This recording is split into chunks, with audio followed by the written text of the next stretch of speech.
Hallelujah. आप सबको कुछ मसीह की मैं फास्टर मोसेस सनेल इस YouTube channel the power of Christ में आप सबको का स्वागत करता हूं। आज मैं एक नए विषय के साथ आपके पास में आया हूं। मत्ती रचित सुसमाचार 4:17 में मन फिराओ क्योंकि स्वर्ग का राज्य निकट है। ये मेरा पहला वीडियो था और उसका ये सेकंड भाग है। उसमें मैंने बताया कि मन फिराने के द्वारा कैसे स्वर्ग में जाएंगे, और जब उसको देखेंगे तब ज्यादा समझ में आएगा। आज मैं 5 प्रकार के मन परिवर्तन के बारे में बात करूंगा कि आज किस प्रकार के लोग प्रभु यीशु मसीह में आके मन फिरा रहे। हालेलुया। आइए हम लोग देखेंगे 1 कुरिन्थी 15:19 में लिखा, यदि हम केवल इसी जीवन में मसीह से आशा रखते हैं तो हम सब मनुष्य से अधिक अभागे। हालेलुया। पौलुस कुरिन्थी की कलीसिया में कहने लगा कि यदि हम केवल इसी जीवन के जरूरतों के लिए यीशु मसीह जुड़े हैं, हम सबसे ज्यादा अभागे हैं, क्योंकि प्रभु यीशु मसीह खाली इसी जीवन के लिए, इसी जीवन की जरूरतों के लिए नहीं, लेकिन अनंत काल के जीवन को देने के लिए आता है। आज बहुत से लोग क्यों प्रभु यीशु मसीह में आते हैं, क्यों प्रभु यीशु के पास आते हैं? क्योंकि बहुत से लोग बीमार है, बीमारी से चंगाई चाहिए, दुष्ट आत्माओं से चंगाई चाहिए, और साथ में उनको बैंक बैलेंस चाहिए, अच्छी नौकरी चाहिए, अच्छी जीवन साथी चाहिए, संतानों का सुख चाहिए। इसलिए बहुत से लोग प्रभु यीशु के पास आते हैं। ये सब कुछ तो प्रभु देता ही है। हालेलुया। ये सारी चीज तो प्रभु देता है, लेकिन इससे बढ़कर एक चीज है जिसके लिए प्रभु यीशु मसीह आपको बुला रहा है। लेकिन आज हम लोग देखते हैं कि किस प्रकार से लोग एक विश्वास में जुड़े हुए। पहला मन परिवर्तन स्वार्थ का मन परिवर्तन है।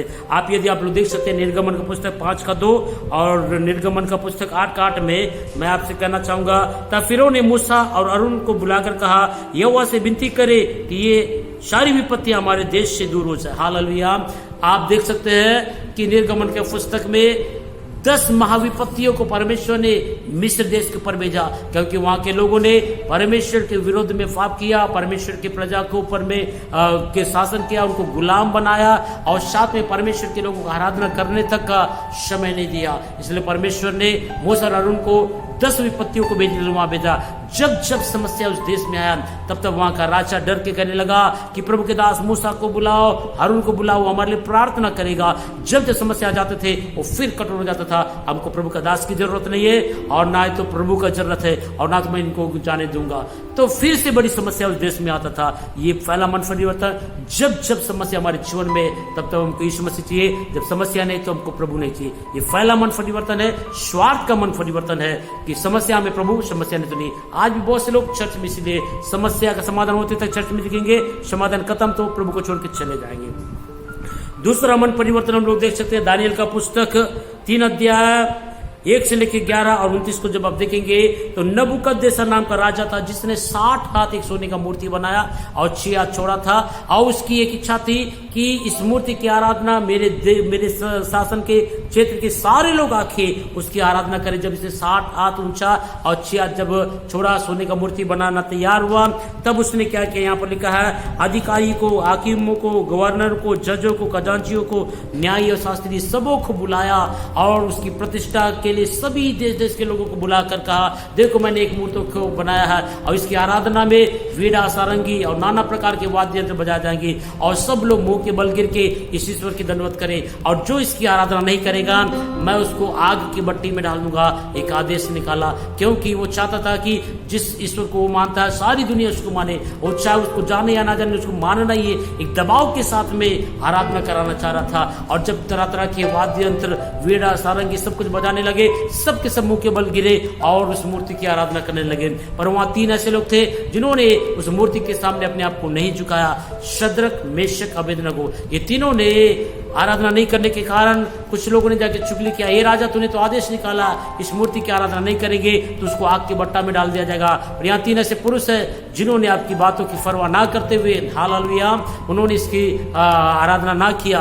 तब उसने बोला, ये शद्रक, मेशक, अबेदनगो, तुम ऐसे क्यों कहते हो? ये शद्रक, मेशक, अबेदनगो नबूकदनेस्सर राजा के शासन में गुलाम में है, फिर भी ये लोगों ने जीवित परमेश्वर को छोड़ा, उनके सामने झुकना पसंद नहीं किया था। हालेलुया। तब राजा झुंझला उठा और कहने लगा कि इनको बांधो और आग की भट्टी में डालो, और बड़े क्रोध से उसने उस आग की भट्टी को 7 गुना धधका दिया, बाइबल बताता है। हालेलुया। जब राजा ने देखा कि ये मेरी बातों को नहीं मान रहे, उनको आग की भट्टी में डलवाया गया, और बाइबल बताता है कि वो आग की भट्टी में परमेश्वर उसकी सुरक्षा दिया। शद्रक मेशक अबेदनगो तीनों को डाला गया और चौथा खुद परमेश्वर वहां जाकर उनकी सुरक्षा दिया। राजा की आंखें फटे रह गए, देखा हमने तो तीनों को डाला, फिर चौथा कौन है? ये परमेश्वर के पुत्र शरीक है। और दौड़ के गया और कहने लगा, ए परमेश्वर के दासो, शद्रक मेशक अबेदनगो इस आग की भट्टी से बाहर आओ। हालेलुया। जब उसकी बातें सुना बाहर आया, तब उसने और एक घोषणा निकाला। वो घोषणा को हम यहाँ पर देख सकते हैं, दानियल का पुस्तक 3:29 में, यदि कोई शद्रक मेशक अबेदनगो के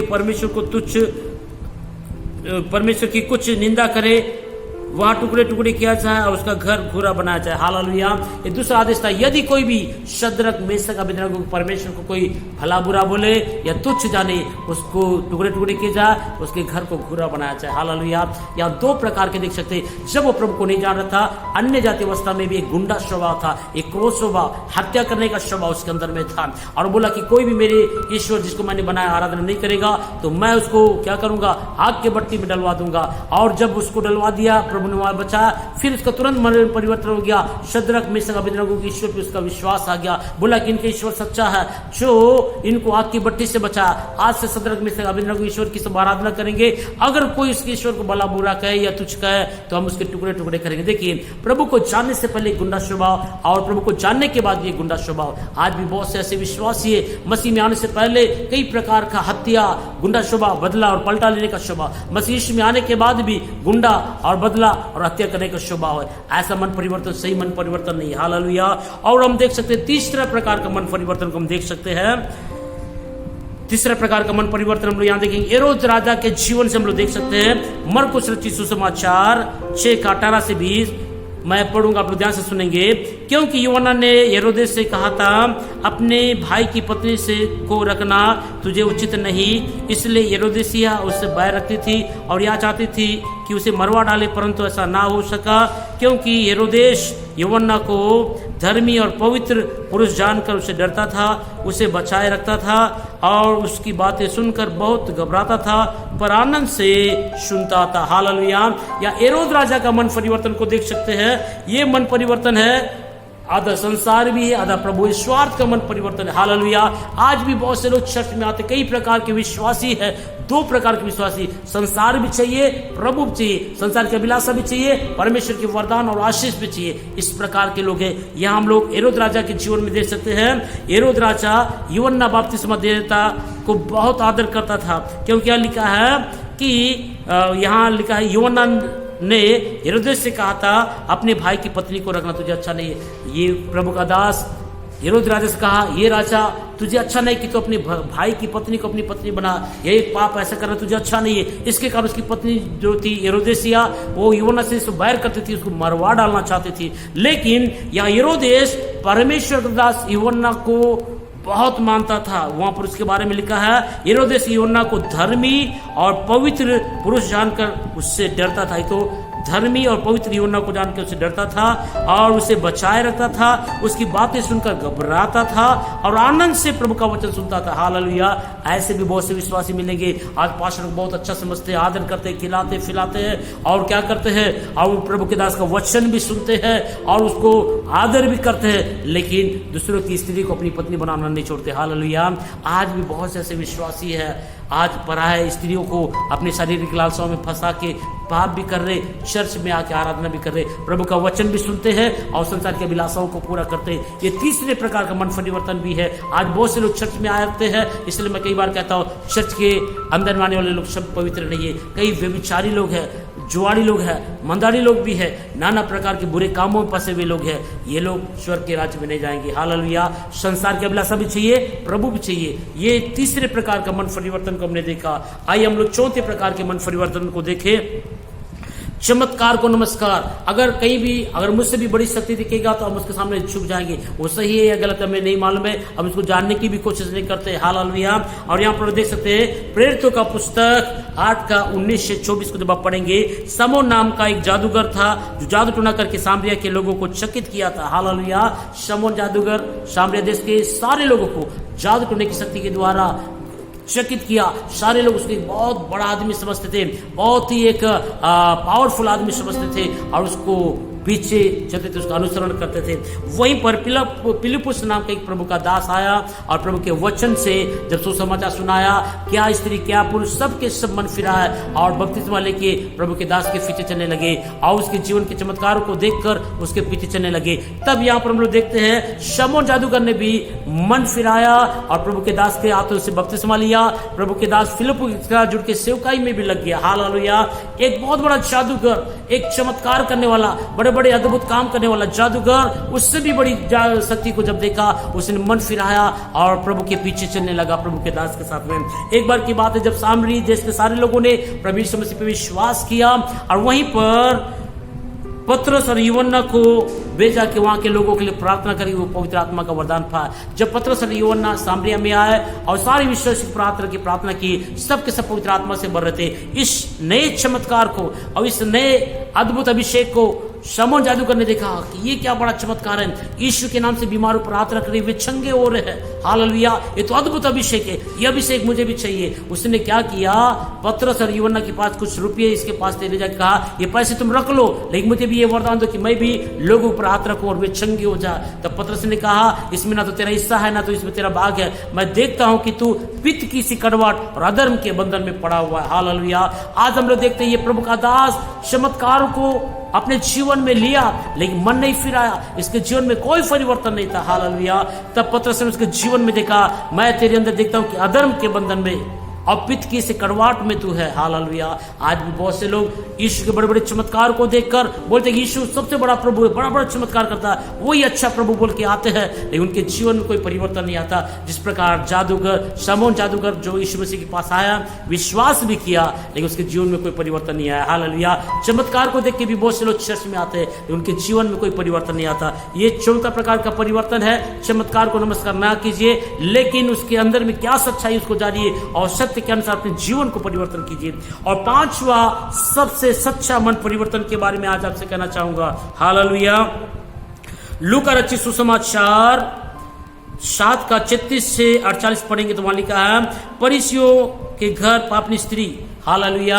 हम लोग देखते हैं कि एक फरीसी यीशु मसीह को अपने घर में दावत में बुलाया। वो फरीसी यीशु के बड़े बड़े चमत्कारों को देखकर अचंभित हुआ, यीशु के जीवन के अंदर से बहुत प्रभावित हुआ और यीशु को इधर अपने घर में दावत में बुलाया। और उसी फरीसी के गांव की एक स्त्री जो व्यभिचार करती थी, वेश्यावृत्ति करती थी, वो स्त्री को मालूम हुआ कि यीशु आज एक फरीसी के घर में है। तब वो स्त्री उस फरीसी के घर बिना बुलाए ही चले गई और जब वो जा रही थी तो संगमरमर के पात्र में इत्र लेके गई। और बाइबल बताता है कि वो यीशु के पैरों के पास खड़े होके रोने लगी और अपने आंखों के आंसू से यीशु के पैरों को भिगोने लगी, लंबे लंबे बालों से पोंछने लगी और उसको बहुत चूमने लगी। जब इस दृश्य को उस फरीसी ने जिसको यीशु को अपने घर में बुलाया, उसने देखा, अरे ये यीशु कैसा आदमी है, यीशु अगर प्रभु होता तो जान जाता कि वो उसके शरीर को क्यों चुने दे रहा, वो तो एक वेश्या है, वो तो वेश्यावृत्ति करने वाली एक गंदी एक पापिनी स्त्री है, उसको अपने शरीर को क्यों चुने दे रहा। यदि वो प्रभु होता तो जान जाता। यीशु के मन के बातों को सुन के कहा, हे शमौन मुझे तुझसे कुछ कहना है। उसने बोला, प्रभु कहिए क्या बात है। एक आदमी के 2 कर्जदार थे, एक 500 रुपया का और एक 50 रुपया का, दोनों का कर्ज माफ किया था। कौन किससे उससे ज्यादा प्यार करेगा? मेरे हिसाब से प्रभु वो जिसका ज्यादा माफ किया गया। तू सही कहता। उसी रीति से देख, मैं तेरे घर में आया, पैर धोने के लिए पानी नहीं दिया, लेकिन किसी ने अपने आंखों से आंसू बहाकर मेरे पैरों को भिगाया। देख, मैं तेरे घर में आया, तूने मेरे सिर में तेल नहीं मला और इसने मेरे सिर पर इत्र डाला है। देख, तूने मुझे चुम्बन नहीं दिया, लेकिन जब से मैं आया तब से इसने मेरे पैरों को चुमना ना छोड़ा। क्योंकि इसके ज्यादा पाप से क्षमा इससे ज्यादा प्यार करता, जिसका थोड़ा क्षमा होता थोड़ा प्यार करता है। हालेलुया। ये सच्चा मन परिवर्तन है। जब एक आदमी यीशु मसीह को जानता है, उसका जीवन प्रभु के चरणों में होता, सब कुछ पाप बुराई को छोड़ देता। तब यीशु ने से कहा, हे स्त्री, तेरे बहुत से पाप क्षमा हुए, तो विश्वास से चले जा। आज एक सच्चा मन परिवर्तन होता जिसके जीवन में पूरा बदलाव आता, बुरे कामों को छोड़ के प्रभु के पीछे चलता। और एक भी मन परिवर्तन को हम देख सकते हैं। लूका रचित सुसमाचार 19 का 1 से 10। जक्कई नाम का एक मनुष्य था और बाइबल बताता है कि वो यीशु को देखना चाहता था। ये जक्कई चुंगी लेने वाला था, टैक्स कलेक्टर था और ये बहुत धनी था और लोग इसको पसंद नहीं करते थे क्योंकि दादागिरी के साथ और डरा धमका के लोगों से धन को वसूलता था और बड़ा धनी हो गया था। पर इसने यीशु के बारे में सुना था कि यीशु परमेश्वर का पुत्र बड़े बड़े चमत्कार करता है और उसकी चर्चा गली गली में जगह जगह हो रहा। यीशु है कौन, उसको देखने के लिए गया। हालेलुया। जब यीशु को वो देखने के लिए गया और वो यीशु को देख नहीं पाया क्योंकि वो नाटा था। एक पेड़ में चढ़ गया यीशु को देखने के लिए, और जिस रास्ते से यीशु जाने वाला था उसी रास्ते में दौड़ के गया, इस पेड़ में चढ़ा और यीशु ने देखा कि कोई मुझे देखना चाहता था और इसी पेड़ के नीचे जाके कहा, ये जक्कई, 5वां मिलने कहा, ये जक्कई जट उतरा, आज मुझे तेरे घर में रुकना अवश्य। जब उसने देखा कि यीशु मेरे घर में आना चाहता, बड़ी खुशी के साथ यीशु को अपने घर में लाया। हालेलुया। जब यीशु जक्कई के घर में गया, बहुत से लोग कुड़कुड़ाने लगे, देखो यहूदी होकर एक पापी के घर में भोजन खाने के लिए गया। यीशु मसीह ने कहा, एक वैद्य भले चंगों के लिए नहीं लेकिन बीमारों के लिए होता है, उसी प्रकार मैं धर्मियों के लिए नहीं लेकिन मैं पापियों को बचाने के लिए। हालेलुया। जब यीशु मसीह उसके घर में गया और यीशु मसीह के जीवन को उसने देखा, और कुछ वार्तालाप नहीं है पर ये उसके जीवन को देख रहा, उसकी शालीनता, उसकी पवित्रता को देख रहा, इसके जीवन प्रभाव डाल रहा। देखो मैं कितना हठी हूँ, देखो कितना नम्र है, मैं कितना अपवित्र हूँ, वो कितना धर्मी है, उसका जीवन कितना अच्छा। उसके जीवन को देखते देखते इसके अंदर में एक परिवर्तन आया और तुरंत उसने कहा, हे प्रभु, यदि मैंने किसी का न्याय करके लिया तो 4 गुना पैसे वापस कर दूं, क्योंकि बहुत धनी था और अन्याय करके डरा धमका के लेने वाला था। पर जब इसका जीवन परिवर्तन हुआ तब उसने कहा, हे प्रभु, यदि मैंने किसी का अन्याय करके पैसा लिया तो 4 गुना वापस करूंगा, और प्रभु जी यदि आधी संपत्ति उसको दे दूंगा, और प्रभु जी यदि मैंने किसी को लूटा तो उसको 4 गुना 4 गुना मैं फेर दूंगा। हालेलुया। तब यीशु ने कहा, आज इस घर में उद्धार आया क्योंकि भी परमेश्वर का पुत्र था। हालेलुया। सच्चा उद्धार उस पापी के जीवन में इसलिए कि उसने सच्चा मन परिवर्तन करके यीशु को अपने जीवन में लिया। हालेलुया। उसने कहा, प्रभु मैं अपना सब कुछ बुरा काम छोड़कर तेरे पीछे चलूंगा, और उसके पीछे चलने के कारण यीशु ने कहा, आज इस घर में उद्धार आया। तब यीशु मसीह इस वचन के द्वारा सबको आशीष दे। यदि आप चाहते हैं अनंत काल के जीवन में प्रवेश करें तो 5 प्रकार के मन परिवर्तन को हम लोग देख सकते हैं। पहला मन परिवर्तन था कि पहला मन परिवर्तन था जब समस्या आती है प्रभु, जब समस्या ने प्रभु नहीं चाहिए, ऐसा मन परिवर्तन नहीं होना चाहिए। दूसरा, गुंडा स्वभाव, प्रभु में आने से पहले गुंडा स्वभाव, प्रभु में आने के बाद भी गुंडा स्वभाव, ये भी अच्छा नहीं। और तीसरा हमने देखा है, संसार भी चाहिए, प्रभु भी चाहिए, ऐसे लोग भी कभी प्रभु के राज्य में नहीं जाएंगे। चौथा हमने देखा, चमत्कार को नमस्कार है, और चमत्कार को देखे प्रभु में आते हैं, हमारे जीवन में कोई परिवर्तन नहीं है, वो भी प्रभु में जाएगा। लेकिन 5वां और लास्ट फाइनली था जिसने अपना सब कुछ जीवन को बदल दिया, उस पापनी स्त्री के समान और जक्कई के समान, वही ईश्वर के राज्य में प्रवेश करेंगे। प्रभु इस वचन के द्वारा सबको आशीष दे। हालेलुया। आप सबको जय मसीह की।